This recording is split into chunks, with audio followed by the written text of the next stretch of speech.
Welcome to speed news. రాష్ట్రంలో సౌర విద్యుత్ ఉత్పత్తి చేసే పూర్తి సామర్థ్యాన్ని వినియోగించేందుకు ఉన్న అవకాశాలను పరిశీలించాలని సీఎం చంద్రబాబు నాయుడు అధికారులకు దిశానిర్దేశం చేశారు. ప్రత్యేకించి రాయలసీమ జిల్లాలో పౌర విద్యుత్ శాఖ ప్రాజెక్టులను పెద్ద ఎత్తున ఏర్పాటు చేసి పునరుత్పాదక విద్యుత్ ను తయారు చేసేందుకు వేలుందని ఆయన సూచించారు. ఇండస్ట్రియల్ పార్క్ బాధిత రైతులను కలిసేందుకు పనికి వెళ్తున్న BRS deputy floor leader Harish రావును పోలీసులు అప్పా జంక్షన్ వద్ద అడ్డుకుని శంషాబాద్ పోలీస్ స్టేషన్ కు తరలించారు.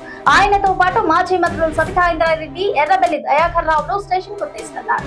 ఈ సందర్భంగా హరీష్ రావు మాట్లాడుతూ సీఎం రేవంత్ రెడ్డి పాలన రాక్షస పాలన మారిందంటూ విమర్శించారు. BRS party deputy floor leader Harish Rao, Sabitha Indra Reddy, మాజీ ఎమ్మెల్యేలు బొప్పుల మహేష్ రెడ్డి, నరేందర్ రెడ్డి, మెదక ఆనంద్ ఇతర నేతల అరెస్టులపై పార్టీ వర్కింగ్ ప్రెసిడెంట్ కేసీఆర్ ఆగ్రహం వ్యక్తం చేశారు. తమ భూమిని కాపాడుకోవాలని పోరాడుతున్న రైతులకు బాసటగా నిలిచేందుకు వెళ్తున్న బీఆర్ఎస్ నేతలను అక్రమంగా గృహ నిర్బంధం చేయడం, అరెస్టు చేయడం కాంగ్రెస్ ప్రభుత్వ పిరికిపంద చర్య అంటూ ఆయన అభివర్ణించారు. తెలంగాణలోని రైతన్నలకు రేవంత్ సర్కార్ శుభవార్త చెప్పింది. యాసంగి సీజన్ రైతు భరోసా రెండవ విడత నిధుల విడుదలపై క్లారిటీ. ఇప్పటికే తొలి విడతలో భాగంగా ఎకరం రైతుల ఖాతాల్లో నిధులు జమ చేసింది. ఎకరాకు 6,000 చొప్పున అర్హులైన రైతుల ఖాతాల్లో డబ్బులు జమ చేసింది. ఇక తాజాగా రేవంత్ సర్కార్ రెండో విడత రైతు భరోసాపై బిగ్ అప్డేట్ విడుదల చేసింది. ఏప్రిల్ 15 లోపు రెండో విడత రైతు భరోసా డబ్బులను అన్నదాతల బ్యాంకు ఖాతాల్లో జమ చేయను. కేరళ ఎన్నికల ప్రచారంలో మరోసారి పాల్గొన్న తెలంగాణ ముఖ్యమంత్రి రేవంత్ రెడ్డి అక్కడ ప్రభుత్వంపై తీవ్ర విమర్శలు చేశారు. కేరళ ప్రజలను ముఖ్యమంత్రి పినరయి విజయన్ దారుణంగా మోసం చేస్తున్నారంటూ మండిపడ్డారు. ఈ విషయంలో తాను చర్చకు రెడీగా ఉన్నట్టు సీఎం పినరయి విజయన్ కు రేవంత్ రెడ్డి సవాల్ విసిరారు. రాష్ట్రంలో ఓవైపు ఎండలు, మరోవైపు వానలతో వాతావరణం అంతా గజిబిజిగా ఉంది. ఒక పక్క కొన్ని రోజులు బానుడి బగబగలు మండిపోతుండగా, మరోవైపు కొన్ని రోజులు వర్షాలు మేఘావృతం అవుతోంది.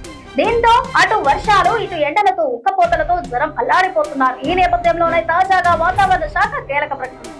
ఏపీలో అమలైన వాలంటీర్ల వ్యవస్థ గురించి అందరికీ తెలిసిందే. గ్రామాల్లో జనాభా ప్రతిపాదికన వాలంటీర్లను గత ప్రభుత్వం నిర్ణయించింది.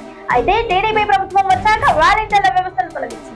ఏపీలో వాలంటీర్ల వ్యవస్థపై అనేక ఆరోపణలు, విమర్శలు ఉన్నాయి. ఈ క్రమంలో ఇలాంటి తరహా విధానాన్ని తెలంగాణలో అమలు చేసేందుకు ప్రభుత్వం సిద్ధమవుతోంది. రైతులకు ఉపయోగపడేలా సాయిల్ హెల్త్ వాలంటీర్లను నియమించినట్టు తెలంగాణ వ్యవసాయ శాఖ మంత్రి తుమ్మల నాగేశ్వరరావు ప్రకటించారు. యాసంగిలో 148 లక్షల టన్నుల ధాన్యం దిగుబడి రానుండగా ఇందులో 90 లక్షల టన్నుల ధాన్యం కొనుగోలు చేసేందుకు ప్రభుత్వం సిద్ధంగా ఉందని పౌర సరఫరాల శాఖ మంత్రి ఉత్తమ్ కుమార్ రెడ్డి స్పష్టం చేశారు. ఇందులో 8,251 కొనుగోలు కేంద్రాలు ఏర్పాటు చేస్తున్నట్టు తెలిపారు. ధాన్యం విక్రయించిన 2 రోజుల్లోనే రైతుల ఖాతాలో డబ్బులు జమ చేస్తామని చెప్పారు.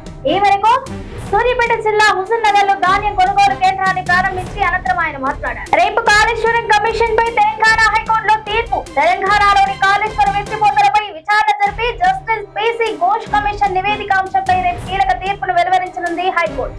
ఇరుపక్షాల వాదనలు విని ఇప్పటికే తీర్పును రిజర్వ్ చేసిన ధర్మాసనం. మంత్రి కొండా సురేఖ మనవడు స్కీమ్ చూడటానికి వెళ్లారు డిప్యూటీ సీఎం బట్టి విక్రమార్క. అమెరికా పర్యటన ముగించుకుని హైదరాబాద్ చేరుకున్నారు BRS party working president KCR. AP తరహాలో తెలంగాణలో కూడా వాలంటీర్ల వ్యవస్థ. ప్రతి గ్రామానికి 3 వాలంటీర్లు. రైతులకు ఉపయోగపడేలా సాయిల్ హెల్త్ వాలంటీర్లను నియమించనున్నట్లు ప్రకటించారు వ్యవసాయ శాఖ మంత్రి తుమ్మల నాగేశ్వరరావు. రాష్ట్రంలో మొత్తం 30,000 మంది వాలంటీర్లను నియమించనున్నట్లు ప్రభుత్వం ఇవాళ వీరికి శిక్షణ ఇవ్వనున్నట్టు తెలిపింది. కరీంనగర్ జిల్లా హుజూరాబాద్ అంబేద్కర్ చౌరస్తాలో డంపింగ్ యార్డుకు వ్యతిరేకంగా కొనసాగుతున్న నిరసన దీక్షా శిబిరంలో ఎమ్మెల్యే పాడి కౌశిక్ రెడ్డికి వైద్య పరీక్షలు నిర్వహించారు డాక్టర్.